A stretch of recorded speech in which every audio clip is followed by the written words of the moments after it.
ಹೇ ಪುಣ್ಯ ಪ್ರಕೃತಿಯ ಮಾತೆ, ನಿನ್ನ ಅಪಾರವಾದ ಪುಣ್ಯ ಬಹಳ ದೊಡ್ಡದು ತಾಯಿ, ದೊಡ್ಡದು. ಜಗತ್ತಿನಲ್ಲಿರುವ 84 ಲಕ್ಷ ಜೀವರಾಶಿಗಳಿಗೆ ಅನ್ನದ ಆಶ್ಚರ್ಯದಾತೆಯಾಗಿ ಹೆಜ್ಜೆ ಹೆಜ್ಜೆಗೂ ಗುಬ್ಬಚ್ಚಿ ಗೂಡಿನಂತೆ ನಿನ್ನ ಒಡಲಿನಲ್ಲಿ ಇಟ್ಟುಕೊಂಡು ಜೋಪಾನ ಮಾಡುತ್ತಿರುವ ನಿನಗೆ ಕೋಟಿ ಕೋಟಿ ನಮಸ್ಕಾರಗಳು ತಾಯಿ, ಕೋಟಿ ಕೋಟಿಗಳು ನಮಸ್ಕಾರಗಳು. ನನ್ನ ತಂದೆ ಕೇವಲ 50,000 ರೂಪಾಯಿದಲ್ಲಿ 10 ಎಕರೆ ಹೊಲವನ್ನು ನಾಡುಗೌಡನಿಗೆ ಅಡವಿಟ್ಟು 20 ವರ್ಷ ಗತಿಸಿ ಹೋದವು. ಆದರೆ ಏನು ಮಾಡಲಿ ತಾಯಿ, ಅದನ್ನು ಮರಳಿ ಬಿಡಿಸಿಕೊಳ್ಳುವ ಶಕ್ತಿ ನನ್ನಲ್ಲಿಲ್ಲ. ಹೇ ತಾಯಿ, ಉಳಿದ 5 ಎಕರೆ ಹೊಲದಲ್ಲಿ ಇದೇ ಸಲ ಬೋರ್ ಹಾಕಿಸಿದ್ದೇನೆ. ರಟ್ಟೆ ಮುರಿದು ದುಡಿದು ಚೆನ್ನಾಗಿ ಬೆಳೆ ತೆಗೆಯುವ ಶಕ್ತಿಯನ್ನು ನೀಡಿ ಆ ನಾಡಗೌಡನಲ್ಲಿದ್ದ ಹೊಲವನ್ನು ಬಿಡಿಸಿಕೊಳ್ಳುವ ಶಕ್ತಿಯನ್ನು ದಯಪಾಲಿಸು ತಾಯಿ, ದಯಪಾಲಿಸು.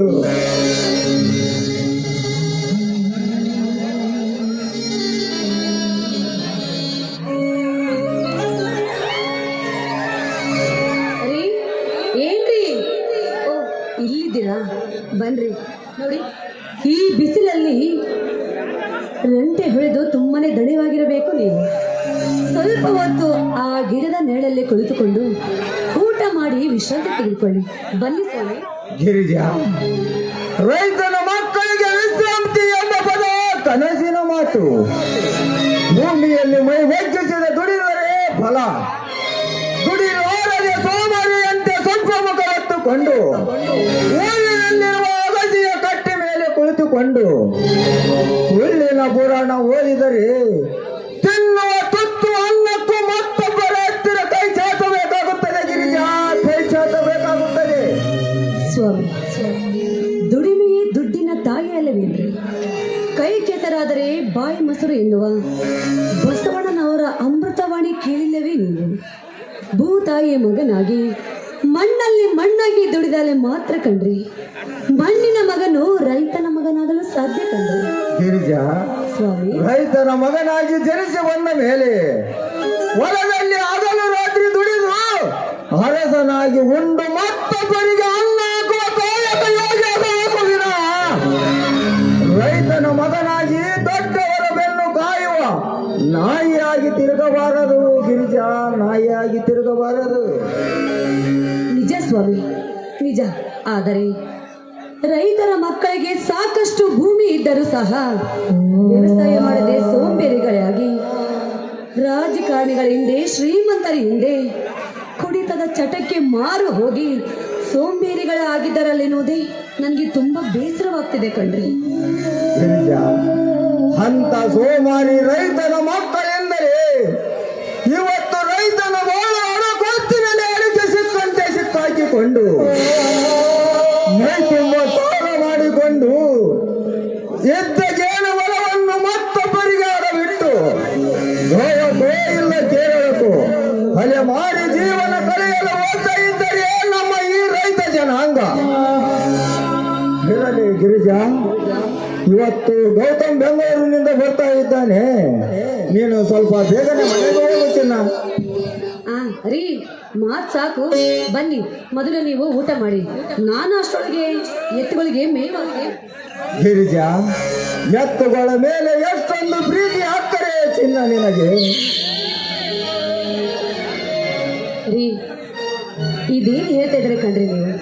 ಬಿಸಿಲು ಮಳೆ ಎನ್ನದೆ, ಹಗಲು ರಾತ್ರಿ ಎನ್ನದೆ ಹೆಗಲ ಮೇಲೆ ನಾಗವನ್ನು ಹಿಡಿದುಕೊಂಡು ಈ ಭೂಮಿಯನ್ನೇ ಸೀಳಿ ಇಡೀ ದೇಶಕ್ಕೆ ಅನ್ನ ಹಾಕುವ ರೈತರ ಮಡದಿಯಾದ ನಾನು ನಿಮ್ಮ ಸೇವೆ ಮಾಡುವುದು ನನ್ನ ಕರ್ತವ್ಯವಲ್ಲವೇ?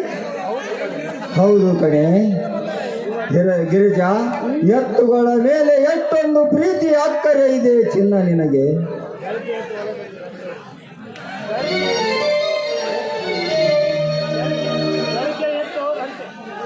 ಹೌದು ಕಣೆ, ಇರಲಿ. ಏಕೆ ಬೆಳಗ್ಗೆ ಎದ್ದು ಹೊಲದಲ್ಲಿ ರಂಟೆ ಹೊಡೆದು ಏಕೋ ಮೈ ಕೈವಂತರಾಗಿವೆ.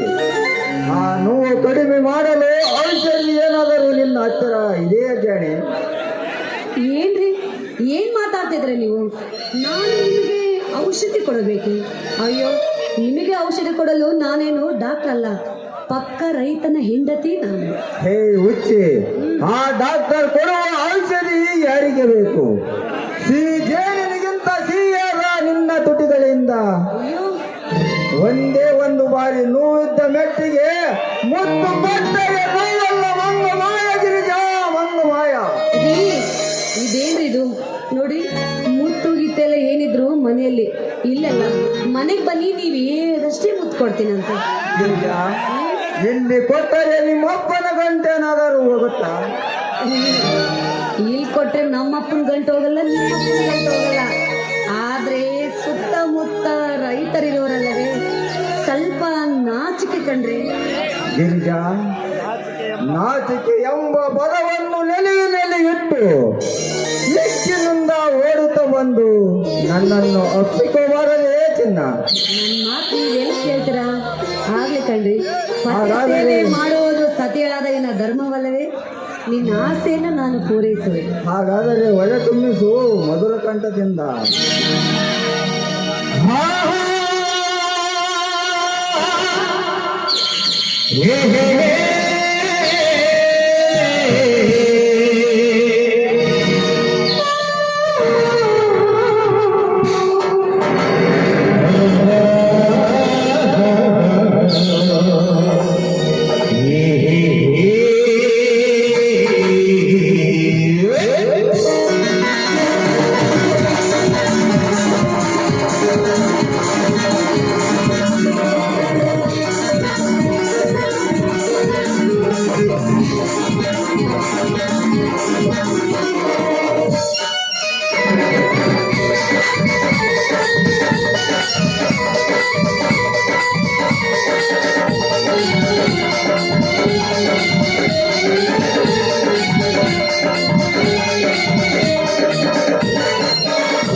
ನೀನು ತುಂಬಾ ದೃಷ್ಟವಂತ ಗೆಳೆಯ.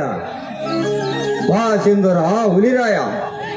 ಬಸವಂತ, ಇದ್ದ 5 ಎಕರೆ ಹೊಲದಲ್ಲಿ ಬೋರು ಹಾಕಿಸಿ, ಕಣ್ಣಿಗೆ ನಿದ್ರೆ ಇಲ್ಲದೆ, ದೇಹಕ್ಕೆ ಅನ್ನ ನೀರು ಅರಿವಿಲ್ಲದೆ, ಗಂಡ ಹೆಂಡತಿ ಚೆನ್ನಾಗಿ ದುಡಿದು ಒಳ್ಳೆ ಬೆಳೆ ತೆಗೆದು, ಹೊಟ್ಟೆ ತುಂಬ ಊಟ, ಕಣ್ಣು ತುಂಬ ನಿದ್ರೆ ಮಾಡಿ ಜೀವನವನ್ನು ಆರಾಮವಾಗಿ ಕಳೆಯಬೇಕಾದರೆ ಆ ದೇವರ ಅನುಗ್ರಹ ಐತಿ.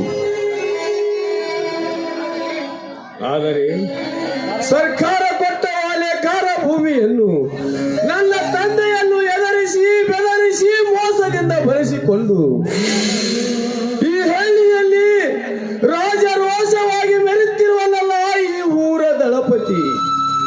ಆ ದಳಪತಿಯಿಂದಲೇ ನನ್ನ ಜೀವನವು ಮತ್ತೊಬ್ಬರ ಮನೆಯಲ್ಲಿ ಜೀತದ ಹಾಳಾಗಿ ದುಡಿಯುವಂತೆ ಮಾಡಿದನಲ್ಲ ಬಸವಂತ, ಮಾಡಿದನಲ್ಲ. ಸಿಂಧೂರ, ಆ ನಾಡಗೌಡ ನಮ್ಮ 10 ಎಕರೆ ಭೂಮಿಯನ್ನು ಬಣ್ಣತನದಿಂದ ಬಳಸಿಕೊಂಡಿರುವನು. ಅಷ್ಟೇ ಅಲ್ಲ, ಈ ಸಮಾಜದ ರೈತರಿಗೆ ಅನ್ಯಾಯ ಮಾಡುತ್ತಿರುವ ಅವನ ಕೆಟ್ಟ ಚರಿತ್ರೆ ಪುಸ್ತಕವೇ ನನ್ನ ಹತ್ತಿರ ಇದೆ. ಅದಕ್ಕಾಗಿ ಅವನಿಗೆ ನಮ್ಮ ಮನೆತನದ ಮೇಲೆ ಸ್ವಲ್ಪ ಅಂಜಿಕೆ ಇದೆ. ಸಿಂಧೂರ, ಬಡವರ ಮೇಲೆ ಅನ್ಯಾಯ ಮಾಡುತ್ತಿರುವ ನಾಡಗೌಡನ ಮೇಲೆ ಸಿಡಿದೇಳಬೇಕೆಂದರೆ ನನ್ನೊಂದಿಗೆ ಕೈ ಜೋಡಿಸುವರು ಯಾರಿಲ್ಲ ಅನ್ನುವ ಕೊರಗು ಕೊರಗುತ್ತಲೇ ಇದೆ. ಸಿಂಧೂರ, ಕೊರಗುತ್ತಲೇ ಇದೆ. ಸ್ವಾಮಿ, ಇದೇನ್ ಮಾತಾಡ್ತಿದ್ದೀರಾ ನೀವು? ನೋಡಿ, ದೊಡ್ಡವರನ್ನು ಎದುರು ಹಾಕಿಕೊಳ್ಳುವುದು, ಆಲದ ಮರವನ್ನು ಮೈ ಮೇಲೆ ಹಾಕಿಕೊಳ್ಳುವುದು 2 ಒಂದೇ. ಅದಲ್ಲದೆ ಆ ನಾಡಗೌಡ ಈ ಊರಿಗೆ ಹುಲಿ ಇದ್ದಂತೆ. ಗಿರಿಜಾ, ಆ ನಾಡಗೌಡ ಸೋಲಿಗೆ ಹುಲಿಯನ್ನು ಅಂಜಿ ಕೈ ಕಟ್ಟಿ ಮನೆ ಮೋರಿಯಲ್ಲಿ ಕುಳಿತರೆ ಈ ಸುತ್ತಳ್ಳಿಯ ರೈತರ ಮಕ್ಕಳಿಗೂ ಕೇಳುವವರು ಯಾರು? ಗಿರಿಜಾ, ಕೇಳುವವರು ಯಾರು? ಸ್ವಾಮಿ, ಮೊದಲೇ ಆ ನಾಡಗೌಡ ಹಣದ ದರ್ಪದಿಂದ ಸತ್ತ ಹೆಣವನ್ನೇ ಮಾತನಾಡಿಸುತ್ತಾನೆ. ಅಂದ ಬಳಿಕ ಅವರ ಚಿಂತೆ ನಾವೇಕೆ ಮಾಡಬೇಕು ಸ್ವಾಮಿ? ಗಿರಿಜಾ, ನಾವೆಷ್ಟೇ ಚಂದ ಇರೋಣ ಎನ್ನುವ ಮಾತು ಕ್ಷಣಿಕ. ಎಲ್ಲ ರೈತರ ಹಿತಾಸಕ್ತಿಯನ್ನು ಬಯಸುವ ಬುದ್ಧಿ ಇರಬೇಕು. ಆ ನಾಡಗೌಡನ ತಪ್ಪು ಹೇಳಿಕೆಗೆ ಎಷ್ಟೋ ಬಡ ರೈತರು ಎಂದಿಗೂ ಹೊರ ಮನೆ ಕಳೆದುಕೊಂಡು ಹೊತ್ತು ಅನ್ನಕ್ಕಾಗಿ ಕೈ ಚಾಚುತ್ತಾರೆ. ಅಂದರೆ ಆ ಕೆಟ್ಟ ಜರ್ಪದ ಹಲ್ಲು ಕಿತ್ತು ಬೀಜ ಹಾಕಿದರೆ ಈ ನಮ್ಮ ರೈತ ಜನಾಂಗ ನೆಮ್ಮದಿಯಿಂದ ಬದುಕಲು ಸಾಧ್ಯ. ಗಿರಿಜ, ಸಾಧ್ಯ. ಬಸವಂತ, ಪಾಪ ಹತ್ತಿಗೆಮ್ಮಿಗೆ ಏನು ಗೊತ್ತು? ಈ ನಾಡಗೌಡನ ಕರಾಳ ರಾತ್ರಿಗಳು ಭೂಮಿಯಲ್ಲಿ ಕಷ್ಟಪಟ್ಟು ದುಡಿದು ಗೌತಮನನ್ನು ಒಳ್ಳೆ ವಿದ್ಯಾವಂತನಾಗಿ ಮಾಡಿದ್ದೀಯಲ್ಲ. ಇನ್ನು ಸ್ವಲ್ಪ ದಿನದಲ್ಲಿ ಗೌತಮನ ನೌಕರಿ ತೆಗೆದುಕೊಂಡು ಬಂದ ಮೇಲೆ ನೀವಿಬ್ಬರ ಮನೆಯಲ್ಲಿ ಕುಳಿತುಕೊಂಡು ಜೀವನವನ್ನು ಆರಾಮವಾಗಿ ಕಳೆಯಬಹುದು.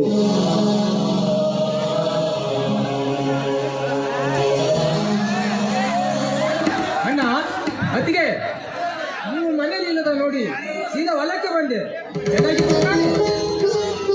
ಅಮ್ಮ, ಬಿಸಿಲಿನಲ್ಲಿ ನೀನು ಏಕೆ ಹೊಲಕ್ಕೆ ಬಂದಿಯಪ್ಪ? ಇನ್ನು ಸ್ವಲ್ಪ ಸಮಯ ಆಗಿದ್ದರೆ ನಾವೇ ಮನೆಗೆ ಬರುತ್ತಿದ್ದೇವಲ್ಲ.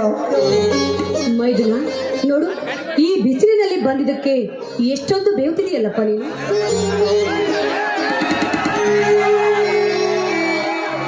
ಅತ್ತಿಗೆಮ್ಮ, ಈಗಿನ ಎಲ್ಲವನ್ನು ಎಷ್ಟು ಬಗೆಯಿದ್ರು ಕಮ್ಮಿಯೇನೆ. ಅಂದಾಗೆ ತಿಂಗಳನ್ನ ನೀನು ಆರಾಮದಿಂದ ಇದ್ರು ಅಂತಾನೆ. ಗೌತಮ್, ನಾನು ಆರಾಮದಿಂದ ಇದ್ದಿರುವೆ. ಈ ನಿನ್ನ ಧರ್ಮರಾಜನಂತ ನಿನ್ನ ಅಣ್ಣ ಅತ್ತಿಗೆಯರ ಆಶೀರ್ವಾದ ನನ್ನ ತಲೆಯ ಮೇಲೆ ಇರುವವರೆಗೂ ನನಗೆ ಯಾವ ರೋಗವೂ ಬರಲು ಸಾಧ್ಯವಿಲ್ಲ. ಗೌತಮ, ಈ ಸಲ ನಿನ್ನ MBBS ಪರೀಕ್ಷೆ ಚೆನ್ನಾಗಿ ಬರೆದಿದ್ದಾನೆ. ಅಣ್ಣ, ಸಾಕ್ಷಾತ್ ಭಾರತ ಪರಮೇಶ್ವರ ಹೊಂದಿರುವ ನಿಮ್ಮಿಬ್ಬರ ಆಶೀರ್ವಾದ ನನ್ನ ತಲೆ ಮೇಲೆ ಇರುವಾಗ ಈ ಸಲ MBBS ಪರೀಕ್ಷೆಯಲ್ಲಿ ಫಸ್ಟ್ ರ್ಯಾಂಕ್ ಬರುವಂತೆ ತಮ್ಮ, ಚೆನ್ನಾಗಿ ಪಾಸ್ ಆಗಿ ನೀನೊಬ್ಬ ಒಳ್ಳೆ ಡಾಕ್ಟರ್ನಾಗಿ ಬಂದು ಈ ಹಳ್ಳಿಯಲ್ಲಿ ಬಡವರಿಗೆ ರೈತರಿಗೆ ಉಚಿತ ಸೇವೆ ಮಾಡಿದಾಗಲಿ ಈ ನಿನ್ನ ನಿನ್ನ ಅತ್ತಿಗೆ ಕಷ್ಟಪಟ್ಟು ದುಡಿದು ಓದಿಸೋದಕ್ಕೂ ಸಾರ್ಥಕವಾಗುತ್ತದೆ ತಮ್ಮ, ಸಾರ್ಥಕವಾಗುತ್ತದೆ. ಹೌದು ಅಣ್ಣ ಹೇಳುವುದು ನಿಜ ಐತಿ. ನಿನಗೆ ಸಾಕಷ್ಟು ಹಣ ಖರ್ಚು ಮಾಡಿ ಒಳ್ಳೆ ವಿದ್ಯಾವಂತನಾಗಿ ಮಾಡಿದ ನಿನ್ನ ಅಣ್ಣ ಅತ್ತಿಗೆಯರ ಋಣ ತೀರಿಸಬೇಕಾದರೆ ಈ ಹಳ್ಳಿಯಲ್ಲಿ ಒಂದು ಆಸ್ಪತ್ರೆಯನ್ನು ತೆಗೆದು ಬಡ ರೋಗಿಗಳಿಗೆ ಉಚಿತ ಸೇವೆ ಮಾಡುವಂತ ನಿಷ್ಠಾವಂತ ಡಾಕ್ಟರ್ ನೀನಾಗಬೇಕು ಗೌತಮ್, ನೀನಾಗಬೇಕು.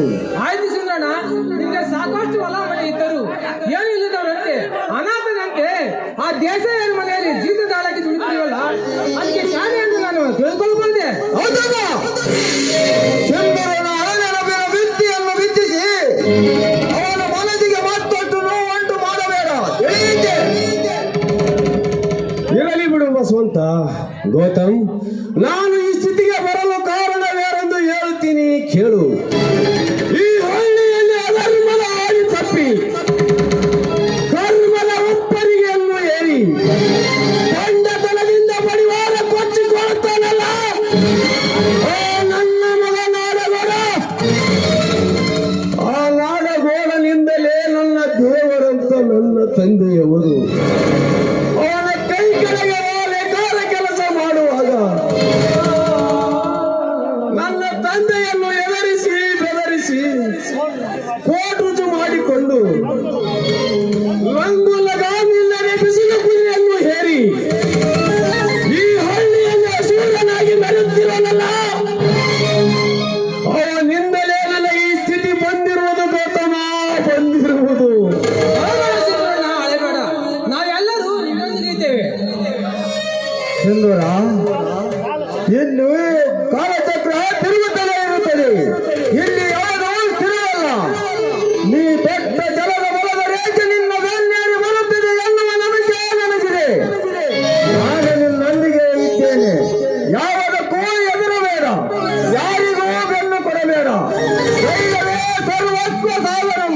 ಚಿಂತೆ ಮಾಡಬೇಡ ಸಿಂಧೂರ, ಚಿಂತೆ ಮಾಡಬೇಡ. ಬಸವಂತ, ನನಗಿರುವುದು ಒಂದೇ ಚಿಂತೆ. ಇಡೀ ವಂಶವನ್ನೇ ಅಗ್ನಿಯಲ್ಲಿ ಸುಟ್ಟು ಹಾಕಿ ಈ ಹಳ್ಳಿಯಲ್ಲಿ ಮೊದ ಯಾರಿನ ಮತ್ತು ಅಲೆಯಂತೆ ರಕ್ತ ಸಿಂಹಾಸನದಲ್ಲಿ ಕುಳಿತು ಈ ಒಳೆ ಸಾಲಿಗೆ ಅಧಿಪತಿ ಆಗಿ ಕರ್ಮದ ಅಧಿಕಾರ ನಡೆಸುತ್ತಲ್ಲ ನಾಡಗೋಡ. ಆ ನಾಡಗೋಡನ ರುಂಡವನ್ನು ನನ್ನ ಅರಿತವರ ಕೊಡಲಿಂದ ಕತ್ತರಿಸಿ ಅವನ ನಾಡಗೋಡನನ್ನು ಗುಡ್ಡದೆತ್ತರಕ್ಕೆ ಬೆಳೆಯುತ್ತಿದ್ದನಲ್ಲ, ಆ ಬೆಳೆಯುವ ಗುಡ್ಡವನ್ನು ಸಿಕ್ಕಂತೆ ಬಡಿದು ಬುಡಸಮೆ ಮಾಡುವುದೇ ಈ ಸಿಂಧೂರನ ಕ್ರಾಂತಿ. ಸಿಂಧೂರ, ಇದು ಕಾರೋಬಾರ ಕೆಟ್ಟದ್ದು. ನಾವಿಬ್ಬರು ಆಡುವ ಆಟದಲ್ಲಿ ಸ್ವಲ್ಪ ಮಿಸ್ ಆಯಿತು ಎಂದರೆ ಸೊಂಟ ಮುರಿದುಕೊಂಡು ಮೂಲೆಯಲ್ಲಿ ಕೊಡಬೇಕಾಗುತ್ತದೆ. ಸಮಯ ಸಾಧಿಸಿ ಆ ನಾಡಗೌಡನಿಗೆ ತಕ್ಕ ಪಾಠ ಕಲಿಸಲೇಬೇಕು ಸಿಂಧೂರ, ತಕ್ಕ ಪಾಠ ಕಲಿಸಲೇಬೇಕು. ಬಸವಂತ, ಆ ನಾಡಗೌಡನ ಅನ್ಯಾಯ ದೈತ್ಯವನ್ನು ನಂದಿಸಬೇಕಾದರೆ ನಾನು ಕೈಯಲ್ಲಿ ಕೊಡ್ಲಿಯನ್ನು ಹಿಡಿದುಕೊಂಡು ಅವನ ಕರ್ಮದ ಅರಮನೆ ಕಾಲಿಡಲೇಬೇಕು. ನಾಡಗೋಡ, ಈ ಸುತ್ತು ಹಳ್ಳಿಯಲ್ಲಿ ಸತ್ಯ ಧರ್ಮ ಎಂಬ ಶಾಂತಿ ದೀಪ ಹಚ್ಚಲೇಬೇಕು. ಈ ಸಮಾಜದಲ್ಲಿ ನಾಡಗೋಡನ ಅನ್ಯಾಯ ಗುಡ್ಡದೆತ್ತರಕ್ಕೆ ಬೆಳೆಯುತ್ತಲೇ ಇದೆ. ಆ ಬೆಳೆಯುವ ಗುಡ್ಡವನ್ನು ಸಿಕ್ಕಂತೆ ಬಗೆದು ಗುಣಸಮೆ ಮಾಡುವುದೇ ಈ ಸಿಂಧೂರನ ಕ್ರಾಂತಿ. ಸಿಂಧೂರಣ್ಣ, ನೀನು ಹೋರಾಡುವ ಕ್ರಾಂತಿಗೆ ಈಶ ಬಸವೇಶ್ವರ ಜಯ ಸದಾ ನಿನಗಿರಲೆಂದು ನಾನು ಬೇಡಿಕೊಳ್ಳುತ್ತೀನಿ ಅಣ್ಣ. ಅದಕ್ಕಮ್ಮ ಹೊಟ್ಟೆ ಹಸಿವಿನಿಂದ ತಾಳಾಗ್ತಿದೆ, ಊಟ ಮಾಡೋ ನಡಿಯಮ್ಮ. ಹೌದೇನಪ್ಪ, ನಿನಗಾಗಿ ಬಿಸಿ ಬಿಸಿ ರೊಟ್ಟಿ ತಟ್ಟಿರ್ತಿದ್ದೀನಿ ಬಾ. ಸಿಂಧೂರ, ನೀನು ಊಟ ಮಾಡಂತಿ ಬಾರಪ್ಪ ಗೆಳೆಯ. ಊಟ ಮಾಡುವಕ್ಕಿಂತ ಮೊದಲು ಈ ಭೂಮಿಯ ಹಸಿರು ತುಂಬಿಕೊಂಡಿರುವ ಈ ಭೂಮಿ ತಾಯಿ ಮಡಿಲಲ್ಲಿ ಎಲ್ಲರೂ ಕೂಡಿಕೊಂಡು ಸೇರಿಕೊಂಡು ಒಂದು ಸಂತೋಷದ ಗೀತೆಯನ್ನು ಹಾಡೋಣವೇ? ಹೌದಣ್ಣ, ನಾವು ಅಷ್ಟೇ ಅಲ್ಲ, ನಮ್ಮನಿಗೆ ಅತ್ತಿಗೆ ಒಂದು ಹೆಚ್ಚಾಗಿ ಕುಣಿಬೇಕಂತ ನನ್ನ ಆಸೆ. ಅಯ್ಯೋ ನನಗೆ ಬರಲ್ಲ ಕಣೋ.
ಆಯ್ತಾ?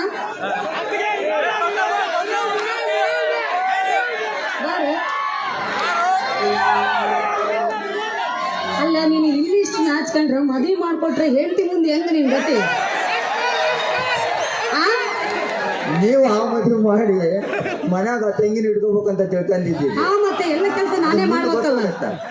ಅಲ್ಲ ನೀನ್ ಎಷ್ಟು ನಾಚ್ಕೊಂಡ್ರೆ ಮುಂದೆ ನಾಚ್ಕೋಬೇಕತ್ತಾರ ಅವ್ರು.